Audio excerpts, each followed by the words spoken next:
transitando esta senda, por este camino angosto, aunque parece difícil, pero yo voy a llegar.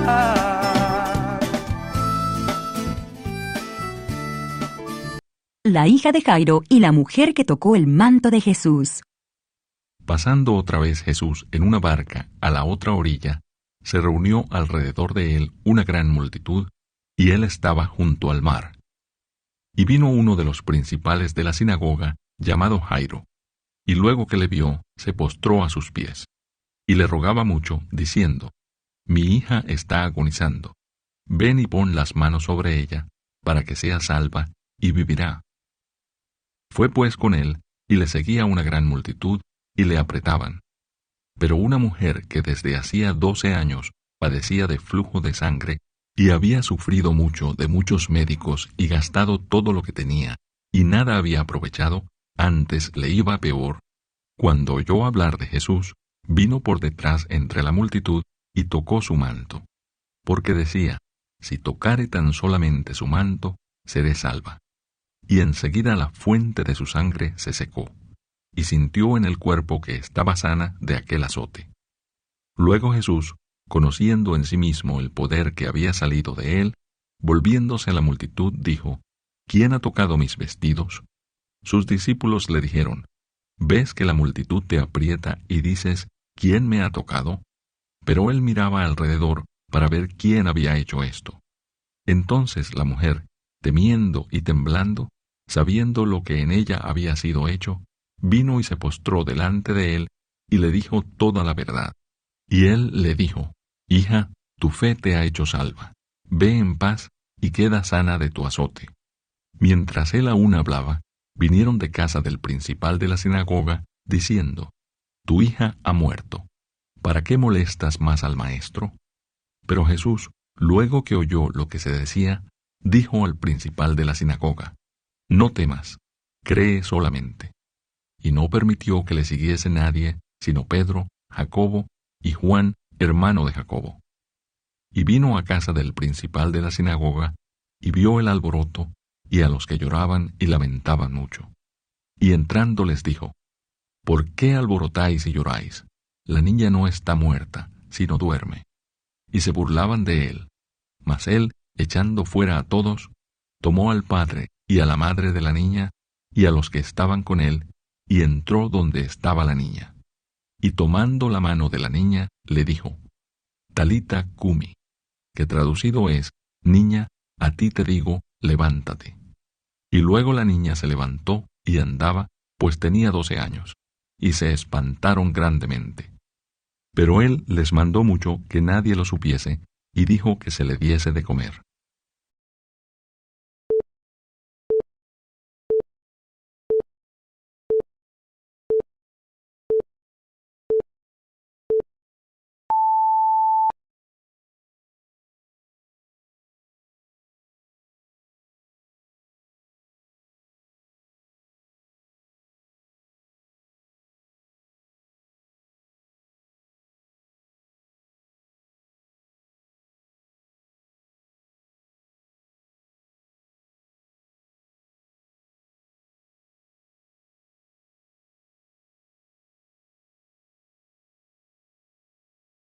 Capítulo 14. Aconteció un día que Jonatán, hijo de Saúl, dijo a su criado que le traía las armas: Ven y pasemos a la guarnición de los filisteos, que está de aquel lado. Y no lo hizo saber a su padre. Y Saúl se hallaba al extremo de Gabá, debajo de un granado que hay en Migrón, y la gente que estaba con él era como 600 hombres. Y Ahías, hijo de Ahitob, hermano de Icabod, hijo de Finees, hijo de Elí, sacerdote de Jehová en Silo, llevaba el ephod, y no sabía el pueblo que Jonatán se hubiese ido. Y entre los desfiladeros por donde Jonatán procuraba pasar a la guarnición de los filisteos, había un peñasco agudo de un lado, y otro del otro lado. El uno se llamaba Boses, y el otro Sene. Uno de los peñascos estaba situado al norte hacia Micmas, y el otro al sur hacia Gabá. Dijo pues Jonatán a su paje de armas: Ven, pasemos a la guarnición de estos incircuncisos. Quizá haga algo Jehová por nosotros, pues no es difícil para Jehová salvar con muchos o con pocos. Y su paje de armas le respondió: Haz todo lo que tienes en tu corazón. Ve, pues aquí estoy contigo a tu voluntad. Dijo entonces Jonatán: Vamos a pasar a esos hombres, y nos mostraremos a ellos. Si nos dijeren así: Esperad hasta que lleguemos a vosotros, entonces nos estaremos en nuestro lugar, y no subiremos a ellos. Mas si nos dijeren así: Subid a nosotros, entonces subiremos, porque Jehová los ha entregado en nuestra mano, y esto nos será por señal. Se mostraron pues ambos a la guarnición de los filisteos, y los filisteos dijeron: He aquí los hebreos que salen de las cavernas donde se habían escondido.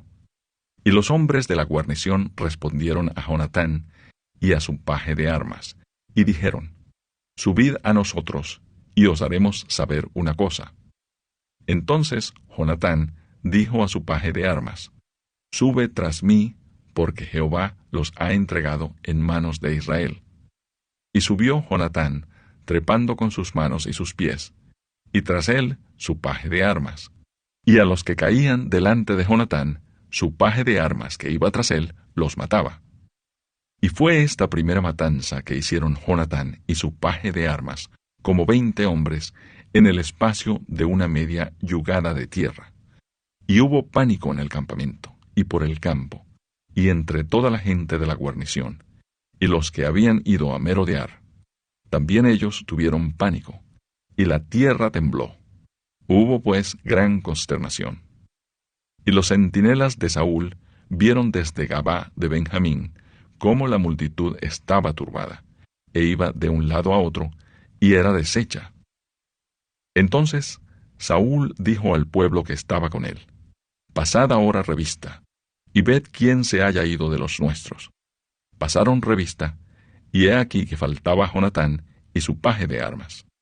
Y Saúl dijo a Ahías: Trae el arca de Dios, porque el arca de Dios estaba entonces con los hijos de Israel.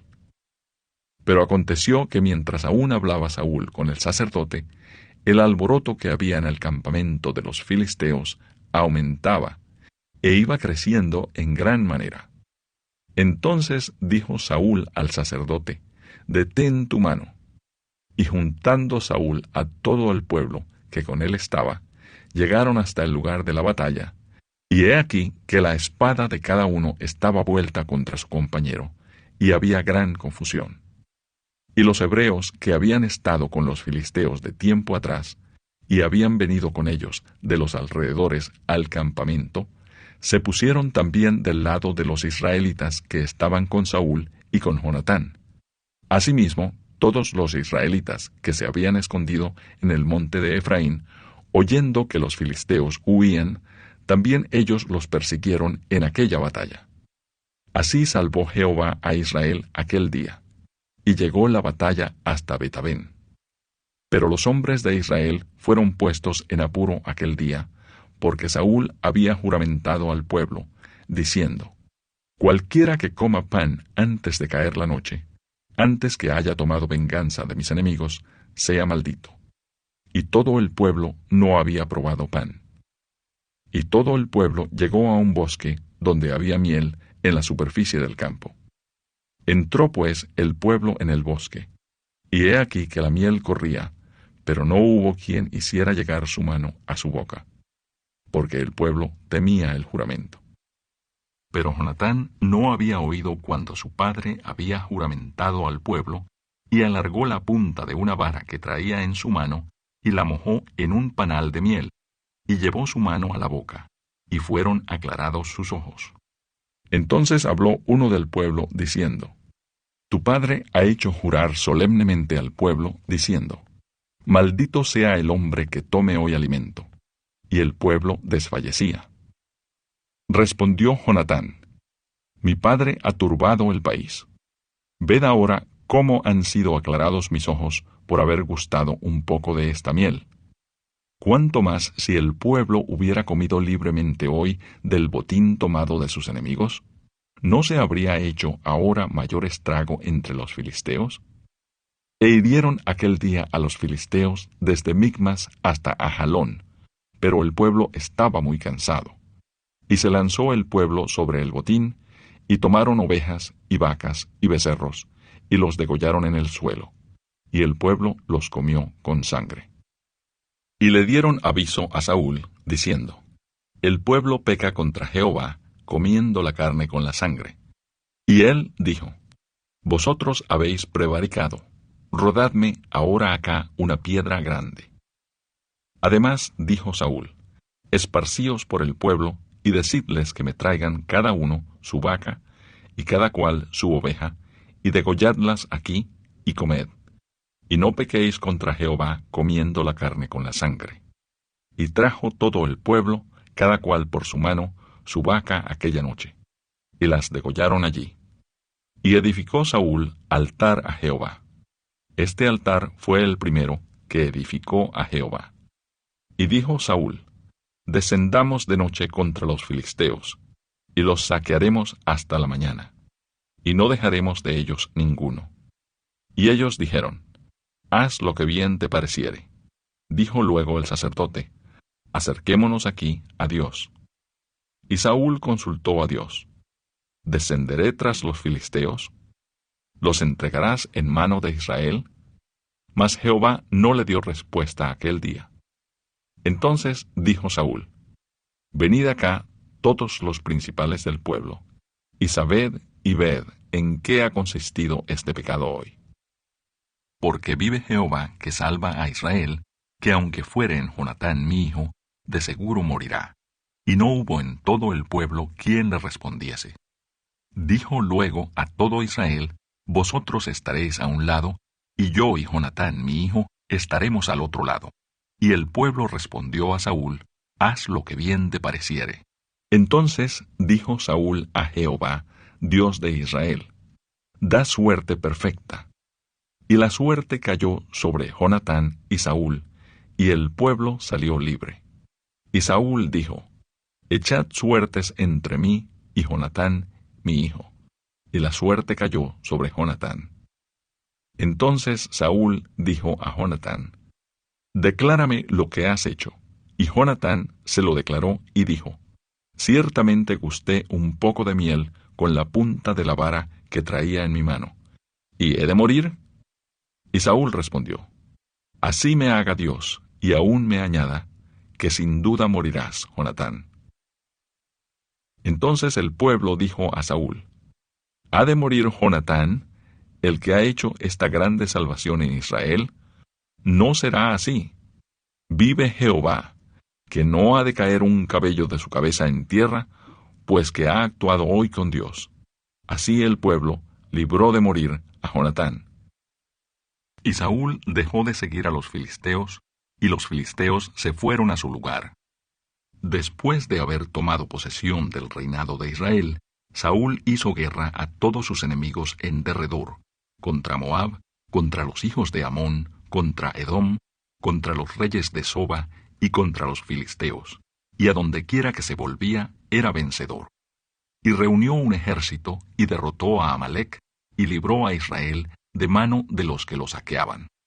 Y los hijos de Saúl fueron Jonatán, y Sui, y Malquisúa, y los nombres de sus dos hijas eran, el de la mayor, Merab, y el de la menor, Mical.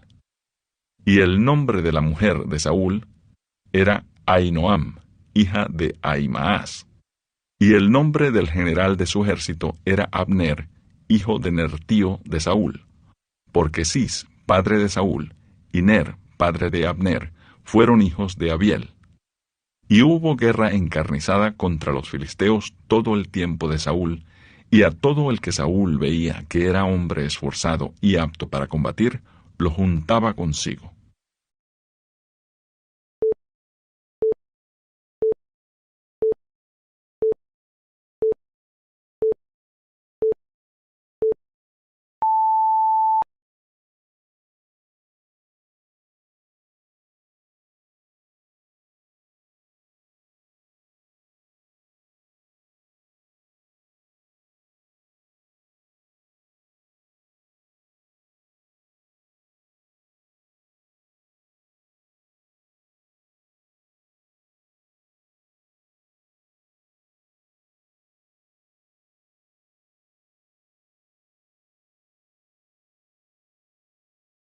capítulo 8. Visión del carnero y del macho cabrío. En el año tercero del reinado del rey Belsasar, me apareció una visión a mí, Daniel, después de aquella que me había aparecido antes. Vi en visión, y cuando la vi, yo estaba en Susa, que es la capital del reino, en la provincia de Elam. Vi pues en visión, estando junto al río Ulai. Alcé los ojos y miré, y he aquí un carnero que estaba delante del río, y tenía 2 cuernos. Y aunque los cuernos eran altos, uno era más alto que el otro, y el más alto creció después. Vi que el carnero hería con los cuernos al poniente, al norte y al sur, y que ninguna bestia podía parar delante de él, ni había quien escapase de su poder. Y hacía conforme a su voluntad, y se engrandecía. Mientras yo consideraba esto, he aquí un macho cabrío venía del lado del poniente, sobre la faz de toda la tierra, sin tocar tierra. Y aquel macho cabrío tenía un cuerno notable entre sus ojos. Y vino hasta el carnero de 2 cuernos que yo había visto en la ribera del río, y corrió contra él con la furia de su fuerza. Y lo vi que llegó junto al carnero, y se levantó contra él, y lo hirió, y le quebró sus 2 cuernos, y el carnero no tenía fuerzas para pararse delante de él. Lo derribó por tanto en tierra, y lo pisoteó, y no hubo quien librase al carnero de su poder. Y el macho cabrío se engrandeció sobremanera. Pero estando en su mayor fuerza, aquel gran cuerno fue quebrado, y en su lugar salieron otros 4 cuernos notables hacia los 4 vientos del cielo. Y de uno de ellos salió un cuerno pequeño, que creció mucho al sur, y al oriente, y hacia la tierra gloriosa. Y se engrandeció hasta el ejército del cielo. Y parte del ejército y de las estrellas echó por tierra, y las pisoteó. Aún se engrandeció contra el príncipe de los ejércitos, y por él fue quitado el continuo sacrificio, y el lugar de su santuario fue echado por tierra. Y a causa de la prevaricación le fue entregado el ejército junto con el continuo sacrificio, y echó por tierra la verdad, e hizo cuanto quiso, y prosperó.